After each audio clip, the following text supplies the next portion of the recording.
Dans la parole du Seigneur.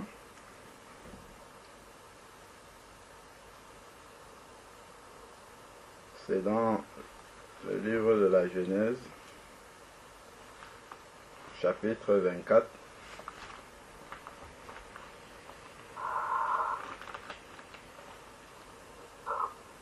Genèse, chapitre 24.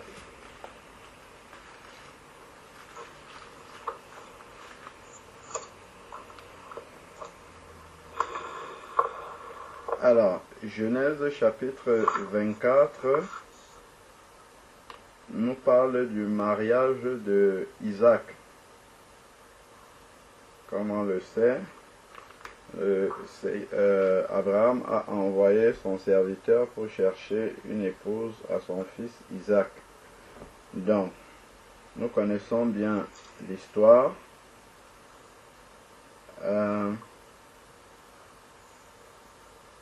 Si nous prenons, parce que c'est long, je vais essayer d'abréger au maximum.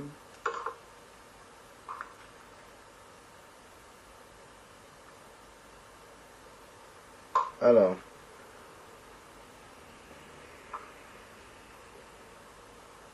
prenons à partir du verset 52.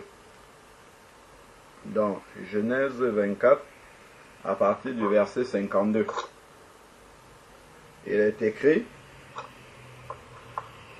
lorsque le serviteur d'Abraham entendit les paroles, je recommence à partir du 50 pour qu'on comprenne bien. Donc, Laban et Bethuel répondirent en ces termes: cette affaire, c'est-à-dire tout ce qu'il a raconté par rapport au fait qu'Abraham l'a envoyé chercher une fille chez lui, non pas au pays des Cananéens où il habitait, et il a demandé au Seigneur de lui montrer, de lui donner des signes par lesquels il reconnaîtrait la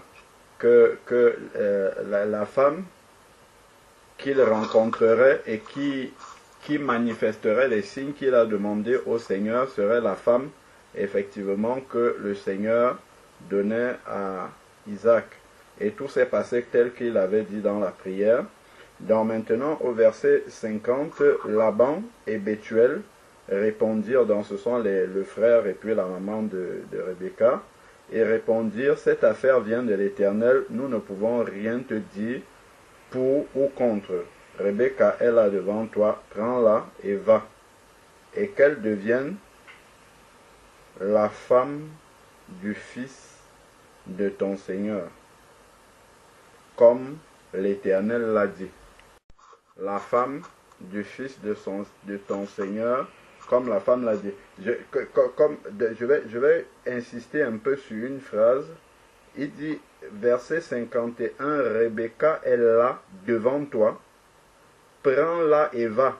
Il y a des mots qu'il faut souligner là. Le verbe aller. Prendre et aller. Prends-la et va. Et qu'elle devienne la femme du fils de mon Seigneur, comme l'Éternel l'a dit. On va revenir encore tout au début même de la Bible pour bien appuyer là-dessus. Ensuite, maintenant, continuons au 52. Lorsque le serviteur d'Abraham entendit leurs paroles, il se prosterna en terre devant l'Éternel. Le serviteur sortit les objets d'or et d'argent et des vêtements qu'il donna à Rebecca. Et il fit aussi des largesses à son frère et à sa mère. Donc après quoi, lui et les gens qui l'accompagnaient mangèrent et burent. Donc ça c'est la cérémonie du mariage devant Dieu, comme on peut le voir. Mangèrent et burent et passèrent la nuit. Donc dès le matin, qu'est-ce qui va se passer? C'est là où je veux en venir. Le matin, quand il fut levé, le serviteur dit, la première chose qu'il dit dès le matin, il dit: laissez-moi repartir vers mon Seigneur. Et le frère et la mère dirent que la jeune fille reste avec nous quelque temps encore, une dizaine de jours. Ensuite, tu pourras partir. » Ils répondirent, « Ne me retardez pas, puisque l'Éternel a fait réussir mon voyage. » C'est-à-dire que Isaac a désormais une femme qui est validée par l'Éternel. Il n'y a aucune raison que cette femme-là reste loin de son mari. C'est ça que le serviteur est en train de dire ici. Et c'est la parole de Dieu. Donc ensuite, il dit, le frère et la mère dirent que la jeune femme reste une dizaine de jours. Verset 56, ils leur répondirent, ne me retardez pas, puisque l'Éternel a fait réussir mon voyage. Laissez-moi repartir pour aller vers mon Seigneur. Avec la femme, évidemment. Alors il lui répondit, appelons la jeune fille et consultons-la elle-même. Ils appelaient donc Rebecca et lui dirent, veux-tu aller avec cet homme? Elle répondit, oui. Ils laissèrent alors partir leur sœur Rebecca et sa nourrice avec le serviteur d'Abraham et ses gens. Il la bénit et ainsi de suite. Donc ça s'est passé dès le lendemain du jour où Dieu a validé le mariage. Retournons maintenant dans Genèse chapitre 3. Genèse chapitre 2 plutôt. Si nous prenons Genèse chapitre 2, Genèse chapitre 2,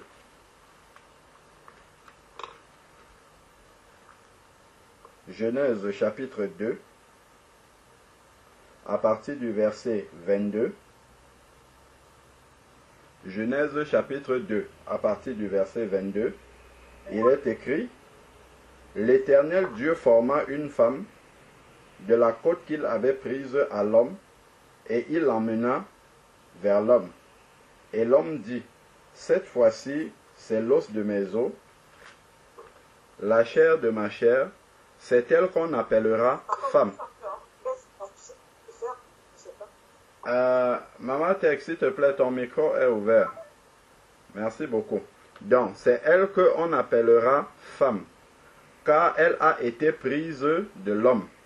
Dans le texte plus original, c'est on l'appellera Homès, c'est le féminin de homme.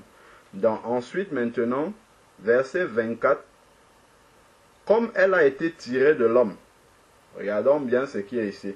Elle a été tirée de la côte de l'homme. C'est pourquoi l'homme quittera son père et sa mère et s'attachera. Il va se lier par une alliance spirituelle à sa femme. Il s'attachera à sa femme et ils deviendront une seule chair. Dites-moi un peu comment est-ce que je peux détacher une partie de ma chair pour que la partie de ma chair là reste à gauche et moi je vais à droite. Est-ce que c'est possible? Première question. Ensuite, maintenant, ça c'est une image spirituelle. Allons dans Éphésiens chapitre 5. Ça c'est une image physique qui préfigurait l'ombre des choses spirituellement à arriver. Allons dans Éphésiens chapitre 5 qui parle de la relation de l'homme et de la femme. Éphésiens chapitre 5. Éphésiens chapitre 5. Éphésiens chapitre 5. Alors, donc on connaît tous à partir du verset 22, ainsi de suite. Donc, allons-y. Prenons à partir du verset 28. Éphésiens chapitre 5, à partir du verset 28, il est écrit, de même, les maris doivent aimer leur femme comme leur propre corps. Celui qui aime sa femme s'aime lui-même. Jamais personne, en effet, n'a haï sa propre chair, au point de se débarrasser de cette chair-là. Donc, ensuite, maintenant, mais il la nourrit et en prend soin. Comme Christ le fait pour l'Église. Si je m'arrête un instant là, je nous demande comment est-ce que Christ prend soin de l'Église véritablement. Gardons un doigt là-dessus. Allons dans Matthieu chapitre 28. Matthieu chapitre 28, voilà comment Christ prend soin de l'Église. Matthieu chapitre 28 nous dit, à partir du verset 18, Jésus s'approcha, leur parla ainsi. Tout pouvoir m'a été donné dans le ciel et sur la terre. Allez, faites de toutes les nations des disciples, baptisez-les au nom du Père, du Fils et du Saint-Esprit et enseignez-leur à observer tout ce que je vous ai prescrit. Voilà l'Église. Quand les gens font ça, ils entendent le message de la repentance, ils deviennent des disciples, on les passe dans les eaux du baptême, ils deviennent l'Église et reçoivent les enseignements. Jusque-là, c'est le début de l'Église. Ça, c'est bâtir l'Église. Ensuite, maintenant, c'est bâtir l'Église qui est l'épouse de Christ. Ensuite, maintenant, il va dire au verset 20, à la fin, il dit, « Et voici, je suis avec vous tous les jours jusqu'à la fin du monde. » Voilà le rôle du mari. Il est avec l'épouse tous les jours jusqu'à la fin du monde. Même si nous ne voyons pas physiquement Jésus, il est avec nous tous les jours jusqu'à la fin du monde. Comment est-ce que c'est possible alors que nous ne le voyons pas? Allons dans Jean chapitre 14. Jean chapitre 14. Si nous prenons Jean chapitre 14, verset 23. Jean chapitre 14, verset 23, il est dit, Jésus leur répondit, si quelqu'un m'aime, un peu comme une femme aime son mari, si quelqu'un m'aime, il gardera ma parole. La femme qui aime son mari va se soumettre à lui. Ensuite, maintenant, et mon Père l'aimera, mais pas en restant au ciel là-bas, pas en restant à distance. Mon Père l'aimera, et la preuve que le Père aime, la preuve que le mari aime la femme, comment est-ce que ça se manifeste? Nous viendrons vers lui et nous ferons notre demeure chez lui pour être toujours avec lui. C'est-à-dire que le mari viendra faire sa demeure avec la femme et pour être tout le temps avec elle. C'est ça la volonté de Dieu. Alors maintenant, à côté là, dans Jean, toujours chapitre 14,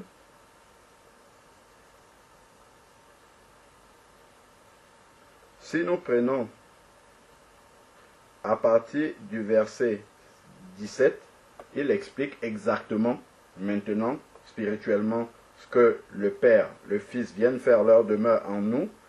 L'esprit de vérité que le monde ne peut pas recevoir parce qu'il ne le voit pas et ne le connaît pas. Mais vous, donc je commence à partir du verset 15, sinon ça va être coupé, on ne va pas comprendre. Si vous m'aimez, vous gardez mes commandements. Comme on a dit, si nous sommes l'épouse, l'épouse garde les commandements du Seigneur. Donc, qui est l'époux? Et moi je prierai le Père et il vous donnera un autre consolateur qui soit éternellement avec vous. Consolateur qui soit éternellement avec vous. Donc ensuite, c'est l'esprit de vérité, ce consolateur-là, que le monde ne peut pas recevoir, parce que le monde n'est pas l'épouse de Christ. Évidemment, seule l'épouse peut recevoir ce consolateur-là, parce qu'il ne le voit pas et ne le connaît pas. Mais vous, l'épouse, vous le connaissez parce qu'il demeure près de vous et qu'il sera en vous. Donc Christ est avec nous tous les jours au travers de son esprit qui habite en nous. Il est lié à nous tous les jours. C'est ça l'époux selon la volonté de Dieu. L'époux est lié à son épouse selon la volonté de Dieu, autant que cela est possible, l'époux est avec l'épouse. Christ, lui, il est carrément en nous et il va partout avec nous. C'est ça la volonté de Dieu. Ce n'est pas que l'époux est au ciel là-bas et l'épouse est sur la terre et ils sont dissociés chacun de son côté. Non.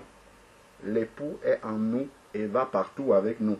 Ça, c'est le modèle, en fait. Revenons dans Éphésiens chapitre 5 et finissons la lecture. Nous étions juste en train d'expliquer, mais il en aurait comme Christ le fait pour l'Église. Voilà comment Christ le fait pour l'Église et dont il invite alors les maris, selon la chair, nous, à pouvoir en faire de même pour nos épouses. Ensuite, maintenant, parce que nous sommes dans Éphésiens chapitre 5, verset 30, parce que nous sommes membres de son corps. Nous formons son épouse. Et il rappelle maintenant le verset qu'on a vu dans Genèse. C'est pour ça que je vous disais, quand on lisait dans Genèse chapitre 2, là, le dernier verset, je nous disais en fait que quand il est dit l'homme quittera son père, et ça c'était la préfiguration de ce que Christ ferait avec l'Église. Christ a quitté le Père au ciel, il est descendu sur la terre et il est devenu un avec l'épouse en venant habiter à l'intérieur de nous par son esprit, dont il ne nous quitte jamais. Et c'est sa volonté également pour les maris terrestres, parce que nous sommes censés représenter Christ justement pour nos épouses. Ensuite maintenant, parce que, donc verset 31, pardon, c'est pourquoi l'homme quittera son père et sa mère et s'attachera, parce que Christ, regardons ce que Christ fait là, il prend soin de son nez. C'est pour ça que l'homme quittera son père et sa mère. C'est un modèle en fait que Christ montre et que nous, en tant que mari selon la chair, nous devons reproduire. C'est pourquoi l'homme quittera son père et sa mère et s'attachera à sa femme et ils deviendront une seule chair. Pour mieux prendre soin de quelqu'un, il faut être là tous les jours pour voir de quoi la personne a besoin pour prendre soin. Si je suis à 10 000 lieues de la personne là-bas, je ne sais même pas quel besoin la personne peut avoir. Je ne sais pas quand est-ce qu'elle a besoin de secours. Comment puis-je prendre soin justement de ma propre chair, de mon propre corps, si je me suis, moi la tête, j'ai coupé ma tête est partie ailleurs et mon corps est ailleurs et la tête est censée prendre soin du corps. Est-ce que c'est possible? Non, ce n'est pas possible. Continuons maintenant. Il dit ce mystère est grand. Je dis cela par rapport à Christ et l'Église. Parce que la relation de Christ et l'Église, c'est la relation du mari et de la femme. Ensuite, il dit du reste que chacun aime sa femme comme lui-même et que la femme respecte son mari. Atterrissons maintenant directement là où c'est dit plus clairement. Prenons maintenant 1 Corinthiens chapitre 7. 1 Corinthiens chapitre 7 à partir du verset 1. 1 Corinthiens chapitre 7 à partir du verset 1, il est dit: passons à ce que vous m'avez écrit. Il est bon pour l'homme de ne pas toucher de femme. On comprend, il parle de relations intimes. Toutefois, à cause des occasions d'inconduite, que chacun ait sa femme. Et que chaque femme ait son mari, pour éviter l'impudicité. Ensuite, maintenant, que chaque mari rende à sa femme ce qui lui doit. Et de même que la femme rende, et de même la femme à son mari. À distance déjà, je ne sais pas comment on peut mettre en pratique ce verset-là. Continuons. La femme n'a pas autorité sur son propre corps, mais c'est le mari. Et pareillement, le mari n'a pas autorité sur son propre corps, mais c'est la femme. Ensuite, maintenant, il dit, ne vous privez pas l'un de l'autre. Si ce n'est momentanément, c'est-à-dire pour un laps de temps, d'un commun accord, c'est-à-dire, vous vous êtes entendus tous les deux que ça va durer un petit moment, et il donne la seule raison pour laquelle on peut tolérer que pendant un petit moment, le mari se sépare de sa femme. Il dit c'est pour vaquer à la prière. Donc si le frère Tavares est aux États-Unis pour une courte durée de prière, ça entre dans ce cadre-ci. S'il est là-bas pour une autre raison, c'est hors de la volonté du Seigneur. Et il dit, puis retourner ensemble, immédiatement. Regardons dans la suite du verset. Il dit, de peur que Satan ne vous tente par votre incontinence. Dès que le mari se sépare de la femme, en dehors de la volonté de Dieu, que ce soit pour des raisons de prière d'un commun accord, Satan a le terrain libre pour venir essayer de tenter l'un comme l'autre, pour essayer de mettre la zizanie. Et là, on a compris que si ce n'est pas pour la prière que le mari se sépare de la femme, ça ne rentre pas dans la volonté de Dieu et Satan a tout le loisir de venir taper là où il veut. Donc, dans cet incendie-là, Dieu peut laisser ça arriver pour que le mari revienne dans sa volonté, c'est-à-dire de rejoindre sa femme. Dieu peut permettre que Satan fasse ça pour que l'ordre qu'il a établi ici, là, que l'on voit là dans 1 Corinthiens 7 et qu'on a lu partout, le mari et la femme ne sont pas censés être mariés et être séparés. S'il faut que Dieu tape l'un ou l'autre qui n'est pas dans sa volonté par des tribulations pour ramener l'ordre, pour que ça soit uni, comme lui-même il a dit que l'homme, c'est écrit dans Hébreu là-bas que l'on ne sait pas parce que Dieu a uni. Si il faut que ça passe par les tribulations, Dieu est capable de le faire par amour, parce qu'il sait que tant que vous n'êtes pas unis comme ça, Satan a le loisir de venir dans votre... C'était quand? Samedi dernier, j'étais en ligne avec une sœur qui m'a appelé et qui me dit, bon voilà, avec mon mari, on s'était entendu, lui il est parti au pays, il a commencé à faire les affaires, moi j'étais ici, le temps de finir mes études, tout ça et tout. Mon mari vient de m'appeler. Elle était dans tous ses états, elle ne savait pas comment réagir. Il m'a trompé.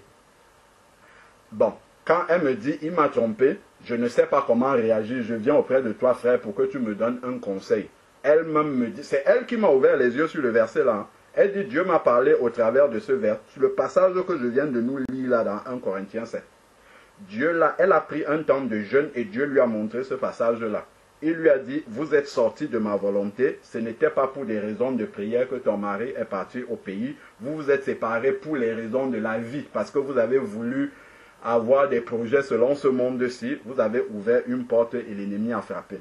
J'ai dit, ma soeur, c'est Dieu qui t'a répondu, tout ce que tu as à faire maintenant, c'est de prier pour que Dieu mette le pardon dans ton cœur, que tu dises à ton mari que tu n'es pas contente, mais que tu lui pardonnes et que, voilà, et que cela ne se reproduise plus, c'est tout ce que tu as à faire, il n'y a rien d'autre à faire. Donc, vraiment, en fait, si j'ai voulu attirer notre attention sur tous les passages qu'on a lus, c'est parce que Dieu nous demande de prier selon sa volonté. Si nous prions et que nous demandons à Dieu quelque chose qui est conforme à sa volonté, Dieu l'exauce. Si nous prions pour dire que le frère Tavares ait une maison aux États-Unis pour accueillir notre sœur là-bas, gloire au Seigneur, le verset sera réuni parce que les deux vont habiter ensemble. Mais si nous prions pour qu'il ait une maison là-bas pour épouser une autre femme, là nous prêchons déjà le divorce et le remariage. Nous prions pour ça. Nous ne devons pas tomber là-dedans. Si nous prions pour que le frère soit relogé là-bas et qu'il continue sa vie loin de sa femme, nous sommes contre la volonté de Dieu. Donc c'était vraiment tous ces éléments-là que je voulais poser devant nos yeux, que nous voyons la volonté de Dieu depuis la Genèse jusque ici là. Si on continue même dans l'Apocalypse, là on va encore voir, hein, quand l'époux vient recevoir l'époux, voilà le tabernacle de Dieu avec les hommes qui sont préparés comme une épouse qui s'est préparée pour le mariage jusqu'à l'Apocalypse. L'époux avec l'épouse. La Bible commence par un mariage, union, Adam et Ève. La Bible se termine par Apocalypse là-bas avec l'époux et l'épouse, les noces de l'agneau, mariage toujours unique, pas mariage séparé chacun ailleurs. Donc, il faut justement, si nous prions, nous devons prier conformément à la volonté de Dieu. Si nous prions en dehors de la volonté de Dieu, Dieu ne peut même pas écouter ces prières-là. Si nous prenons un Jean, pourquoi je dis ça? Je vais mettre un verset là-dessus. 1 Jean chapitre 5, verset 14. Il est dit, voici l'assurance que nous avons de lui. c'est une certitude, c'est une assurance, c'est une promesse que Dieu nous fait. 1 Jean chapitre 5, verset 14 dit, « Voici l'assurance que nous avons auprès de lui. Si nous demandons quelque chose selon sa volonté. » Voilà pourquoi nous examinons l'Écriture pour savoir la prière que nous faisons là par rapport au mari de notre sœur. Est-ce que c'est conforme à la volonté de Dieu? Ce qui lui arrive là, est-ce que Dieu ne permet pas ça pour le ramener dans sa volonté? Est-ce qu'il est d'abord dans la volonté de Dieu? Déjà pour commencer. Première question. Est-ce qu'il est dans la volonté de Dieu? Les Écritures montrent qu'il est loin de la volonté de Dieu. Maintenant, ce qui est arrivé là, est-ce que ça peut contribuer à le ramener dans la volonté de Dieu? Dieu le sait. Qu'est-ce que nous, en tant qu'Église, nous devons demander au Seigneur? C'est que Dieu le ramène dans sa volonté. Ça, c'est ce que nous devons demander au Seigneur. Que Dieu use de tous les moyens qu'il aura jugé bon, nécessaire pour lui permettre de comprendre qu'il n'est pas dans sa volonté, pour le ramener à la volonté de Dieu. Parce que c'est dans la volonté de Dieu que, effectivement, la bénédiction, il sera effectivement le prince de la princesse. C'est pas à distance là-bas, hors de la volonté de Dieu, qui sera le prince. La Bible nous dit, dans 1 Corinthiens chapitre 7, que allons encore là-bas dedans. Allons dedans, 1 Corinthiens chapitre 7. Regardons ce qui... il y a quelque chose qui découle, il faut qu'on voit ça bien. Il y a quelque chose qui découle. Regardons bien. 1 Corinthiens chapitre 7. Prenons à partir du verset 12. 1 Corinthiens chapitre 7 à partir du verset 12. Qu'est-ce qui est écrit? Il est écrit aux autres, ce n'est pas le Seigneur, mais c'est moi. Nous savons que toute écriture est inspirée de Dieu, utile pour corriger. Voilà, donc il n'y a pas, c'est pas parce qu'il dit c'est moi, c'est inspiré de Dieu.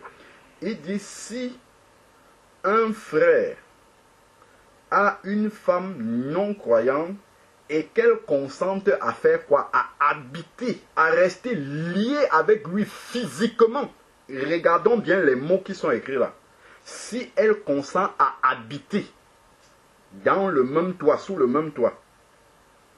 Donc, si elle consent et qu'elle consent à habiter avec lui, qu'il ne la répudie pas. Et si une femme a un mari non croyant et qu'il consent à habiter, soulignons bien les mots. Il ne faut pas qu'on lise le verset en dehors du contexte. Il y a bien les mots. Et qu'il consente à habiter. Il faut qu'on souligne le habiter là avec elle. Qu'elle ne répudie pas son mari. Regardons le cas. Le cas n'est vrai que parce que les conditions d'en haut sont réunies. C'est-à-dire que les deux habitent ensemble. Si les deux n'habitent pas ensemble, le cas là n'a pas sa place là. La conséquence là n'est pas vraie s'ils n'habitent pas ensemble. Car le mari non croyant est sanctifié par la femme croyante, s'ils habitent ensemble, si le mari va se débrouiller là-bas, il n'est plus sanctifié du tout. Il n'est plus prince du tout. Parce qu'il est hors de la volonté de Dieu. Il ne peut pas être le prince de l'Éternel parce que sa femme est convertie en étant loin d'elle. Et hors de la volonté de Dieu. S'il était loin d'elle pour la prière, comme on a vu, ok. Mais il ne peut pas être prince de l'Éternel en étant loin de la volonté de Dieu, n'habitant pas avec sa femme, et que ça ne soit même pas d'un commun accord. Donc c'est quand ils habitent ensemble que le mari non croyant est alors sanctifié par la femme. Parce que même s'il est non croyant, au moins il est dans la volonté de Dieu du fait que il s'unit à sa femme et ils sont une seule chair et ils habitent ensemble. Ils sont ensemble comme Christ est avec son église. Même s'il lui manque encore le salut. Donc ensuite maintenant il est dit et la femme non croyante est sanctifiée par le frère croyant. Si c'est l'inverse, s'ils habitent ensemble, c'est ce qui est écrit en haut là-bas. S'ils vivent sous le même toit, la femme va prier là-bas, les prières vont tomber sur lui directement. Mais s'il s'est séparé en allant hors de la volonté de Dieu, là, on n'est plus dans le cas où ce verset-ci va s'appliquer. Ensuite, maintenant, autrement, vos enfants seraient impurs, tandis que, en fait, ils sont saints. Donc, il faut qu'on veille à ce que ça soit dans la volonté de Dieu. Si le mari est séparé de la femme, il faut que ça soit pour la prière. Là, à ce moment-là, toutes les promesses que nous voyons là de sanctification de celui qui n'est pas converti s'appliquent. Mais si on est hors de ce que Dieu parce que effectivement, on peut se tromper. Hein. On va commencer à dire, oh Seigneur, tu as dit que si je suis sanctifié, mon mari est sanctifié, même s'il n'est pas croyant, mais je ne vois pas ça s'appliquer. Pourquoi il y a ça? C'est parce que on a sauté. Il y a des mots qui sont là, il y a des conditions qui sont posées là, mais on est passé vite fait sur les versets et on n'a pas fait attention aux conditions que le Seigneur a mis ici. Il y a les mots habités, il y a la communauté de vie qui fait partir de la condition pour que la promesse soit accomplie, pour que la promesse soit vraie dans nos vies. Et il y a cette condition-là qui est là, parce que c'est la volonté de Dieu. Que l'époux soit avec l'épouse comme Christ est avec l'Église. Christ ne nous laisse pas pour aller s'occuper de ses affaires ailleurs et il nous laisse nous débrouiller. Non, il est avec nous tous les jours jusqu'à la fin du monde. Ça au moins, même si le mari n'est pas croyant, il doit au moins vérifier ça pour rester, bénéficier de la sanctification dont parle le Seigneur. Ensuite, maintenant, si nous lisons le verset 15, il dit, si le non-croyant se sépare, il peut ne pas divorcer, mais dès qu'il est séparé de corps déjà, dès qu'il est parti déjà en dehors de la volonté de Dieu, là il est déjà dans une séparation, parce qu'il est parti selon les convoitises de son propre, selon ses propres projets. Il est séparé déjà. S'il se sépare, qu'il se sépare, le frère ou la sœur n'est pas lié dans un pareil cas. S'il n'est pas lié, ça veut dire quoi? Ça veut dire que en fait, la sanctification dont devait, quand on parle de se séparer, c'est se quitter physiquement. S'il se sépare comme ça physiquement, le frère et la sœur n'est pas liés. S'il n'est pas lié, il n'y a aucune raison que la sanctification qui vient de la sœur découle sur lui. Découle sur le non-croyant. Il n'y a aucune raison si le conjoint qui n'est pas converti se sépare du conjoint converti, il n'y a aucune, puisqu'ils ne sont plus liés. Et Christ est lié à nous parce que son esprit habite en nous. Dès l'instant que l'esprit de Christ quitte, déménage, n'habite plus en nous, c'est fini. On n'est plus lié à Christ d'ailleurs. Ce que je dis là, c'est écrit dans Romains. Tournons un chapitre derrière. C'est écrit ici là dans Romains, chapitre 8, verset 9. Je saute le début du verset. Bon, je vais quand même lire.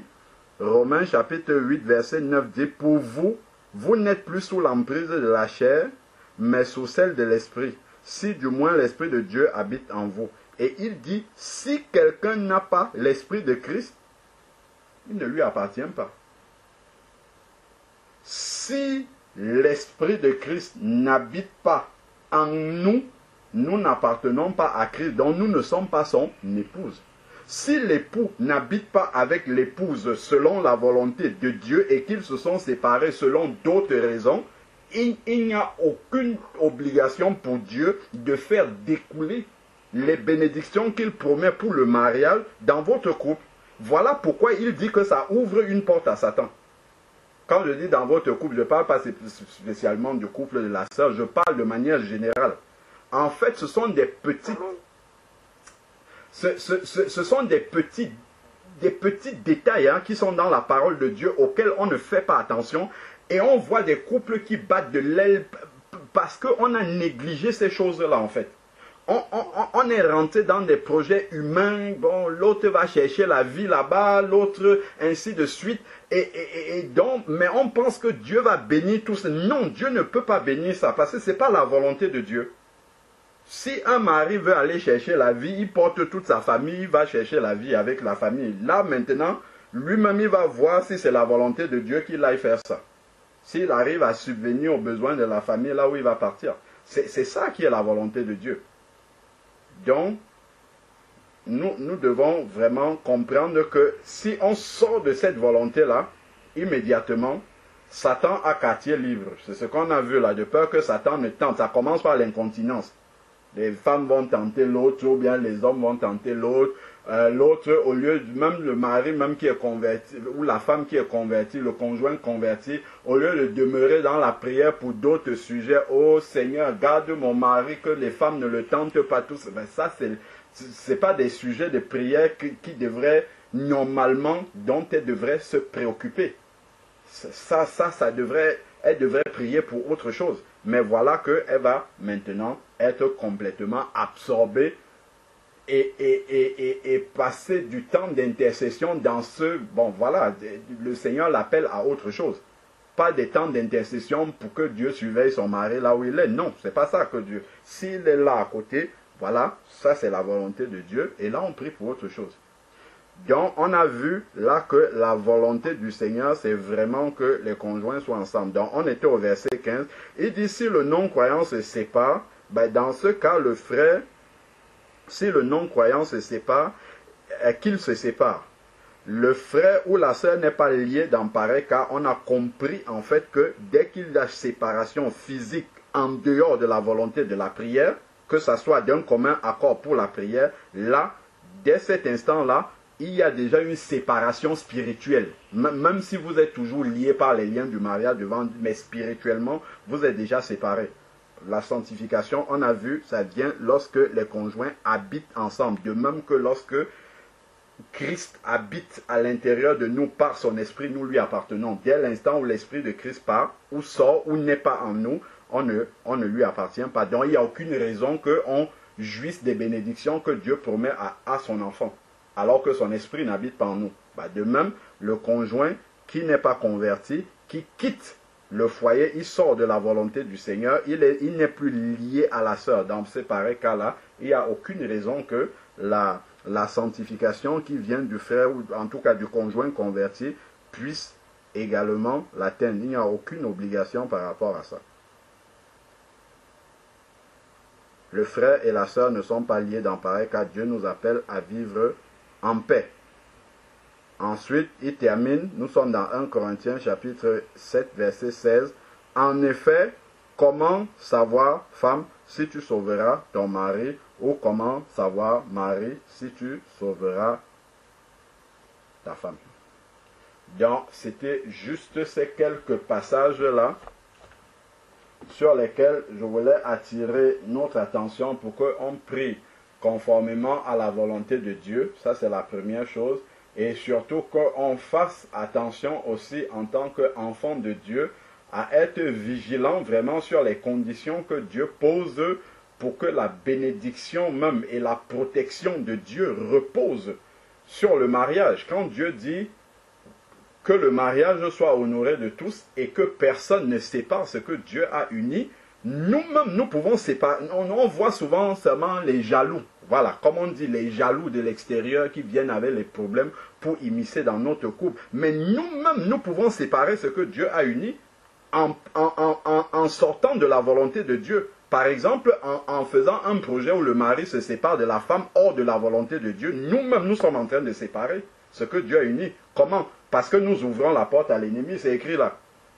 Dès que vous vous séparez, si ce n'est pour un temps, momentanément pour la prière, on donne accès déjà à l'ennemi. L'homme n'est pas enfer, la femme n'est pas enfer. La femme peut être courtisée par un homme, le mari peut être courtisé par une femme. Ça, c'est déjà un accès qu'on a donné à Satan. Si l'un ou l'autre cède, ah non, pourquoi il m'a trompé? Voilà déjà une première issue. Souvent, le mari doit prendre des décisions importantes avec la femme. La femme n'est pas là, le mari est devant des décisions importantes. S'il se trompe, il embarque la famille dans une décision qu'il a prise comme ça tout seul, ben, la femme va dire, ah, pourquoi il fait ces choix-là? Ben, tu n'étais pas avec lui. D'autant, en plus, c'est toi qui pries. Si le mari est inconverti, c'est toi qui pries. Donc, tu n'étais même pas là pour voir les choix qui étaient devant lui, les décisions qu'il devait prendre, pour que tu remettes ça dans la prière au Seigneur, pour qu'il ne se trompe pas dans les choix qu'il va faire. Sachant que lui, déjà, il n'est pas éclairé. Donc, tout ça, en fait, ça fait en sorte. Donc, le mari peut faire des choix, des mauvais choix, qui vont engager la famille, parce qu'il est séparé de son épouse qui prie. Ou même qui ne prie pas, séparé simplement de son épouse. Si c'est même elle qui est non-croyante, il faut quand même qu'elle puisse donner également, des conseils à son mari dans les choix qui engagent la famille. Voilà comment le mari va aller s'embarquer. Il peut faire des mauvais choix financiers, mauvais choix de, je sais pas, d'avenir qui vous engagent sur plein d'années. Vous vous retrouvez dans plein de dettes. Il y a des couples comme ça, tellement endettés parce que le mari ou la femme, en tout cas les conjoints étant séparés, chacun a pris ses décisions. On est allé s'engager dans des dettes qui engagent le foyer pour des années. Ainsi, après ça, le couple vole en éclats parce que, bon voilà, on ne s'en sort plus, tellement de dettes, on n'arrive plus à prier, ainsi de suite. Tout ça, ce sont des portes que nous avons ouvertes à l'ennemi. Si on vit ensemble, il y a un choix, je ne sais pas, on veut prendre un canapé.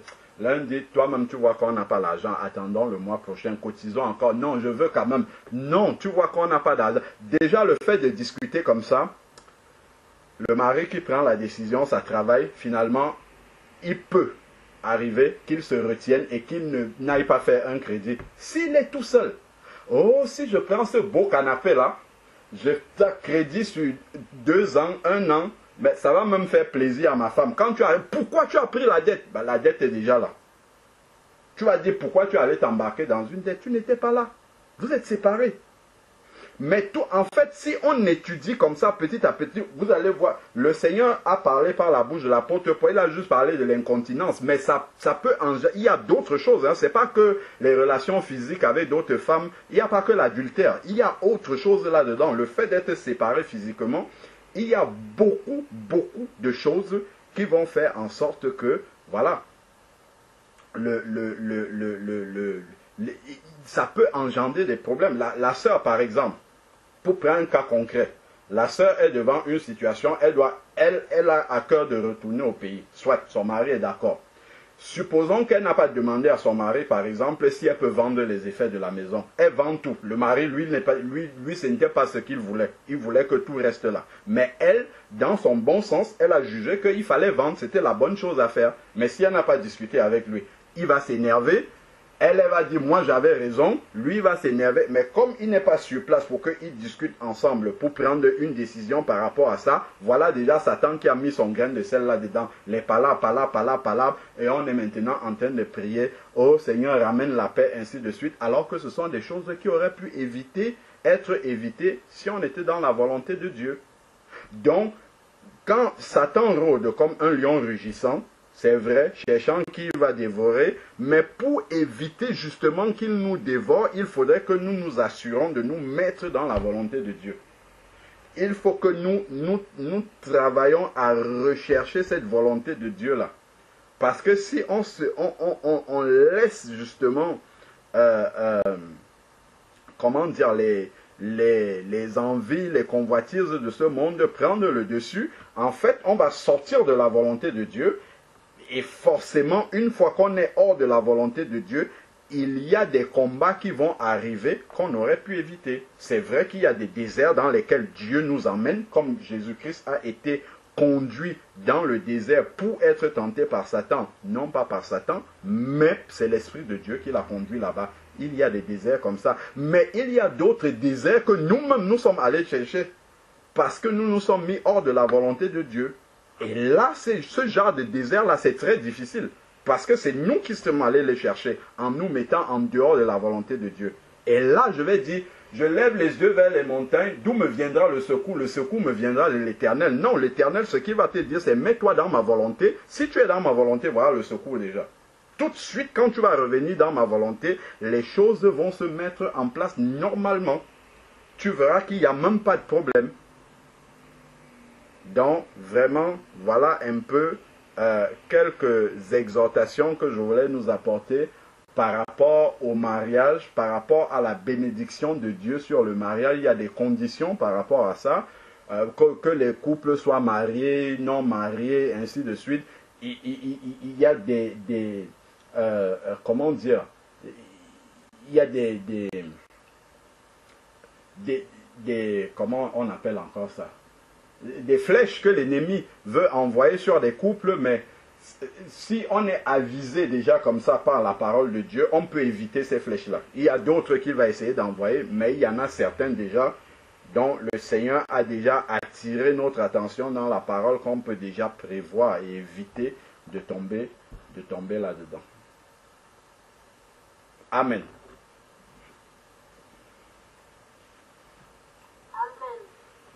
Amen. Amen.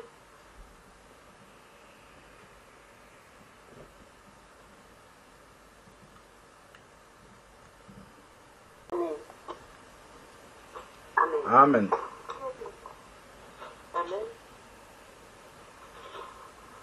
Amen. Amen.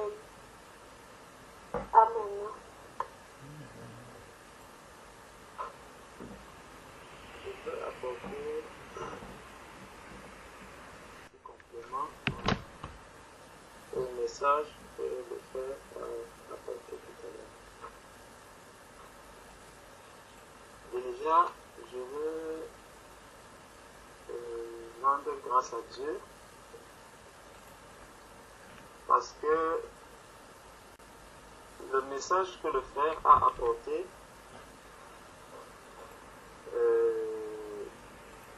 hier soir, j'ai partagé pratiquement sur ces mêmes versets avec ma sœur Salomé. Ah, gloire à Dieu. C'est pour... Gloire à Dieu. On s'est séparés hier, minuit passé. On partageait sur ces mêmes versets que le frère a donné. Et vraiment, je rends grâce à Dieu parce que ça ouvre les yeux à ma soeur. Ça montre combien notre Dieu nous aime. Amen. Parce que si ce message s'était arrêté entre nous deux, peut-être ma soeur se serait encore posé des questions. Mais comme c'est venu de la bouche de mon frère, sans quoi que ce soit, pourtant en journée, je voulais bien en parler, mais je ne sais pas pourquoi, je me suis retenu. Aujourd'hui, vraiment, je rends grâce au Seigneur pour tout ce qu'il a encore fait. Bien que ce ne soit pas dans la même approche. Mais lorsque le frère était en train de parler, il y a quelque chose qui me vient en tête. Que la sœur, en tant que femme, en tant qu'épouse,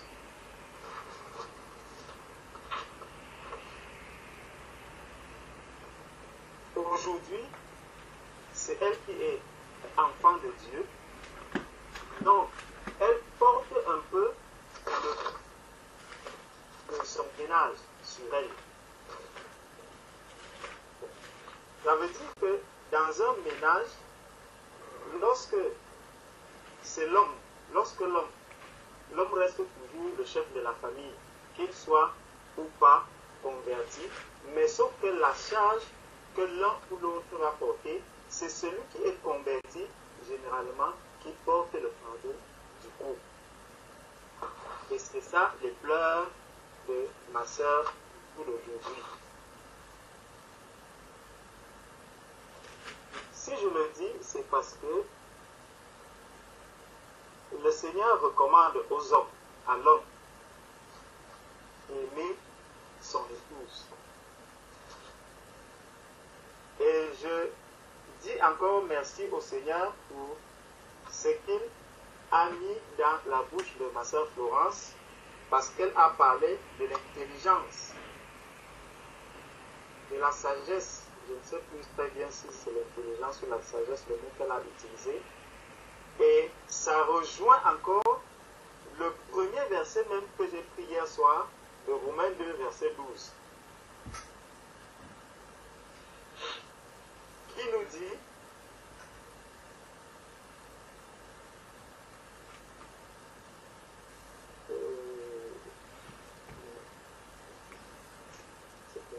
voilà, Romains 2, verset 12, qui nous dit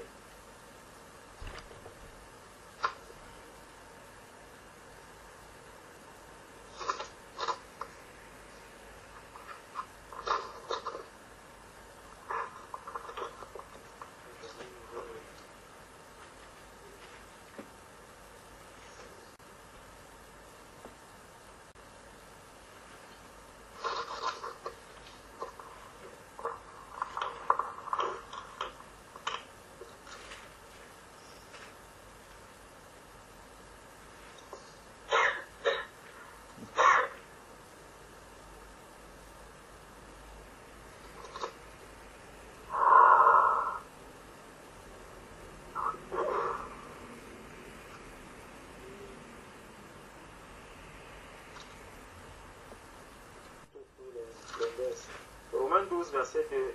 Voilà, merci frère. Donc, il dit, ne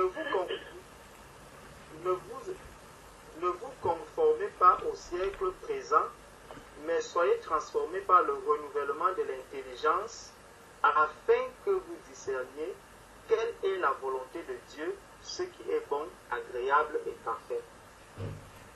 Donc, c'est justement ce verset que le frère était en train de détailler pour nous montrer quelle est la volonté de Dieu par rapport au mariage. Et c'est cette volonté de Dieu qui est bonne, c'est elle qui est agréable à Dieu et c'est elle qui est parfaite. Donc, ça fait que quand on prend un peu Proverbes chapitre 18, Proverbes chapitre 18, verset 22 nous dit, « Celui qui trouve une femme trouve le bonheur. C'est une grâce qu'il obtient de l'Éternel. » La question donc qu'on peut se poser aujourd'hui, quand nous regardons les mariages qui sont autour de nous, est-ce que vraiment ceux qui trouvent des femmes ont encore trouvé le bonheur? Si nous voulons vraiment chercher la volonté de Dieu qui est agréable et parfaite, le seul fait déjà que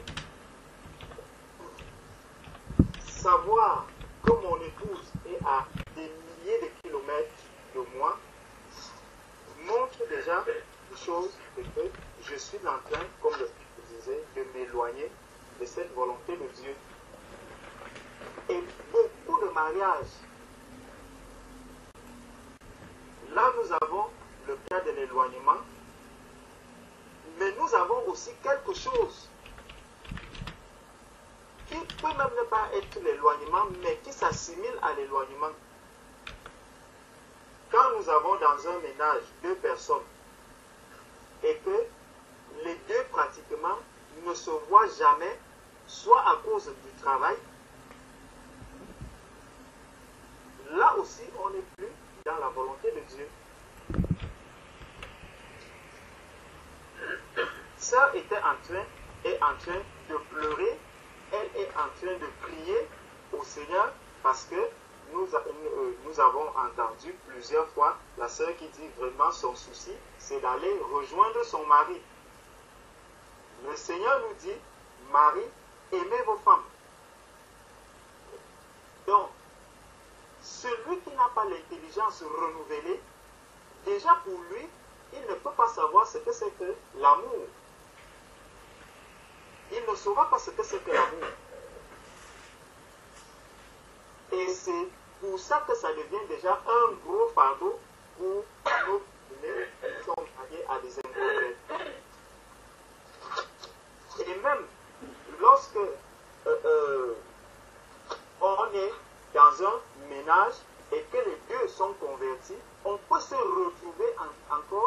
dans une situation où on n'est même pas dans la volonté de Dieu, à cause peut-être de la convoitise, des choses de la terre, ou même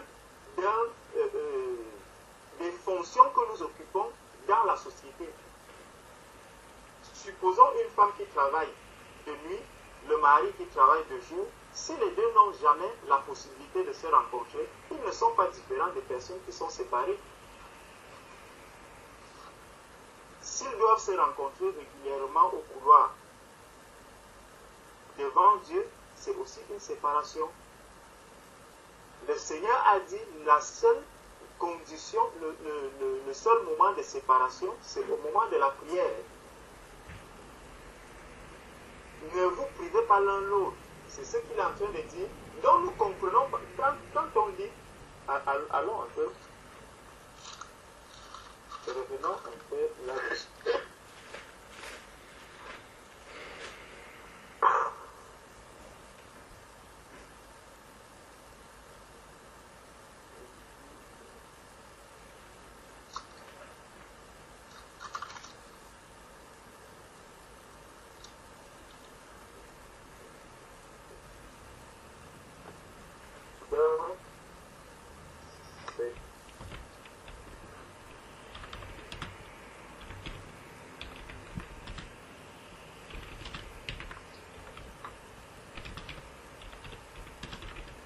C'était encore dans quel verset là?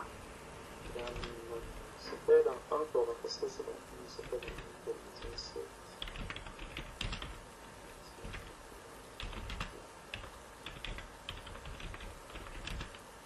Vous ne devrez jamais vous séparer si ce n'est au moment de la prière.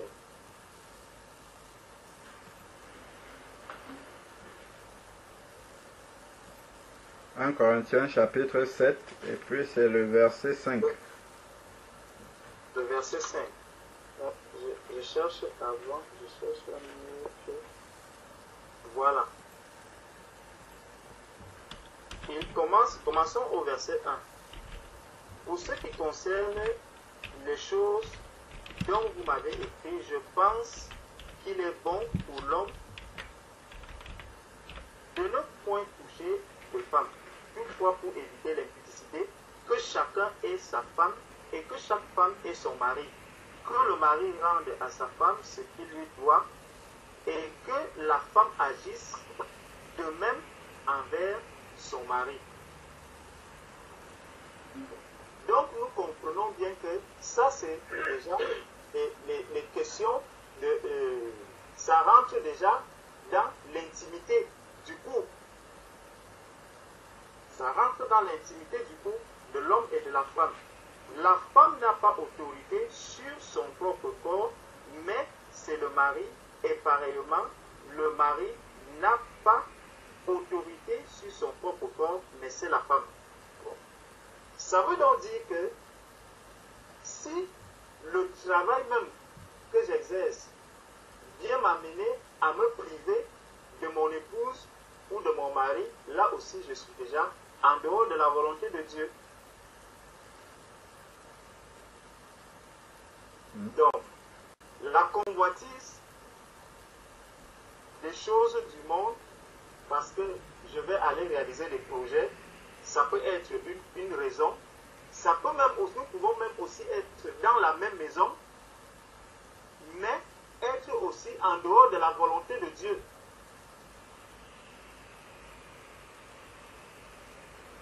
C'est là où je voulais attirer notre attention. Nous pouvons être dans la même maison, mais être en dehors de la volonté de Dieu si nous n'arrivons pas à trouver le moment ensemble, à avoir une intimité ensemble. Même si nous vivons dans la même maison, nous sommes hors de la volonté de Dieu. Là, on traite d'un cas où l'un est à des milliers de kilomètres, mais même dans une même maison. Il ne faudrait pas qu'on se trompe. Et ça, c'est une raison pour laquelle beaucoup de couples aussi battent de l'aile. Donc, même le travail peut être à l'origine de ces problèmes dans les ménages. Soit c'est le mari qui travaille trop, soit c'est la femme qui travaille trop, et ils n'ont pas le temps vraiment de poser les choses, de pouvoir discuter. Parce que quand le frère parlait du problème du canapé, imaginez, la femme est occupée à aller travailler la nuit. Quand le mari va l'appeler, non, pour le moment, je suis en train de faire ceci, je vais travailler. Bon, rappelle-moi demain. Le lendemain, le mari est... Non, là, je suis déjà très fatigué, j'ai envie de me reposer. Le mari, lui, est en train de travailler. Et tout ça, en fait, il faudrait vraiment que les enfants de Dieu, que nous réfléchissions bien sur la vie que nous menons.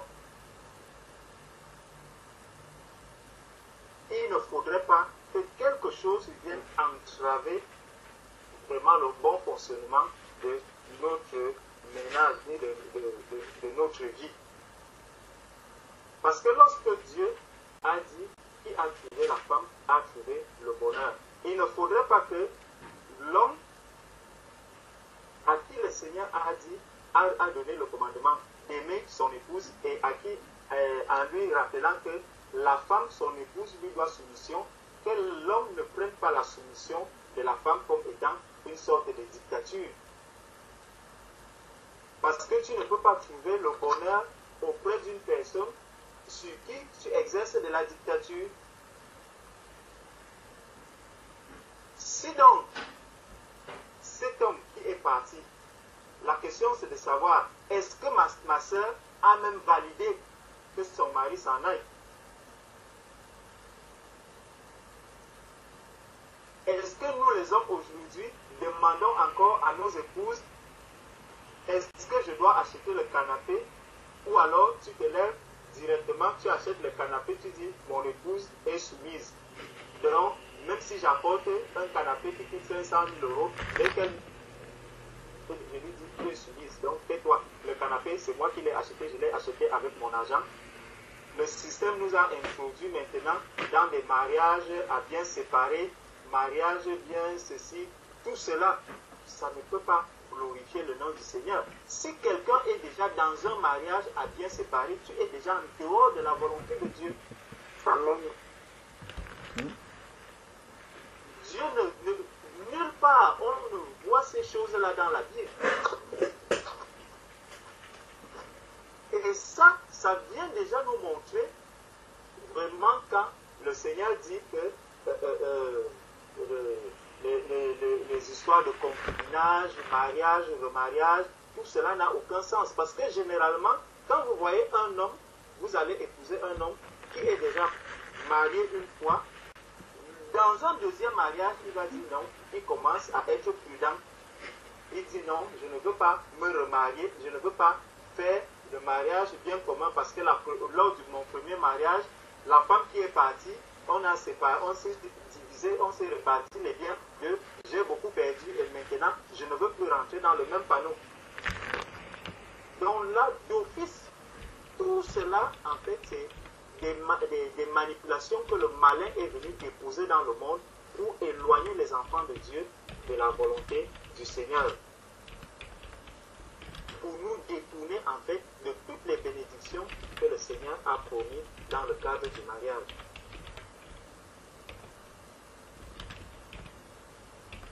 Quand on voit le Seigneur qui dit que qui attend la soumission de l'Église, mais regardons un peu comment est-ce que nous sommes vis-à-vis du Seigneur. Mais le Seigneur est toujours là. Il a dit, je suis avec vous tous les jours jusqu'à la fin des temps. Donc malgré le fait que le Seigneur nous demande de faire telle chose, mais nous nous abandonnons, nous disons, bon, aujourd'hui, combien de fois, tous les jours on arrive, Seigneur, vraiment pardonne-moi pour les mauvaises pensées que j'ai encore eues, pardonne-moi pour ceci, pardonne-moi pour ceci. Par la foi, je reconnais que j'ai déjà été pardonné. Donc, le Seigneur, lui, il me pardonne continuellement. Mais avec mon épouse, le pardon devient quelque chose de très difficile. Avec mon mari, le pardon devient quelque chose de très difficile.